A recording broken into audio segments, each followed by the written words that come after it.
So in this class we're going to do an escape from a back choke arched. Now there's two different escapes depending on what my partner does and what position I end up in, but for this particular class it's arched. So if you look at my back and he pulls me back, my back is arched so I can't stand up. So look at now. So the first thing I want to do with this is when his hand comes around my throat is get air. So I have one hand on either side of his elbow joint to try and keep myself some air. And then I hang so he has to hold me up. It's just one extra thing he has to do.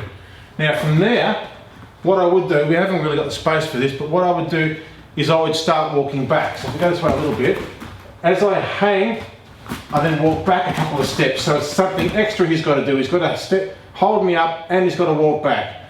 Now, when that happens, so I hang, he walks back, my right foot goes behind his ankle. I then pivot on my shoulder. So if I just try to rotate from here, I can't rotate because my shoulder's in the road, there's not enough space. So I come off a little bit and make this gap so I can spin my shoulder inside, and then I get to this position from here.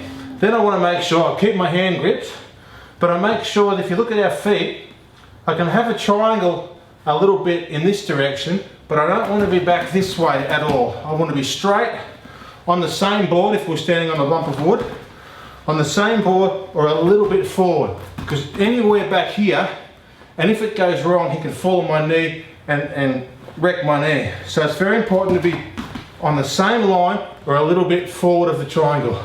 And then I'm holding on, I do shoulder pressure, and I try and rotate my shoulder to my left foot, and I kick slightly with my right leg without taking my foot off the floor.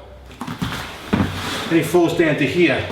And then I keep this arm and I pin his chest on his far side, because if I pin this side, he can rotate this way a little bit.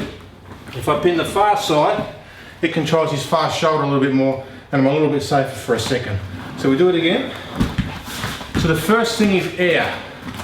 Air and hang. Then I walk back. Then I hook his foot, make space and rotate. And now see how his posture's forward. I don't want that. I want my posture forward, so his posture is in the reverse arch. I then keep my grips to make sure I'm on the board or a slight triangle, rotate my shoulder to my left foot, straighten my right leg, gently end up in knee ride from this position. So we'll do it a couple more times.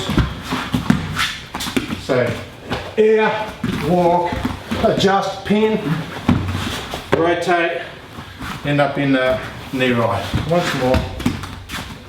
Air, hang, walk back, foot, adjust, make sure the triangle, rotate shoulder to foot, adjust, knee ride, keep the arm, pin the chest, and then we're done.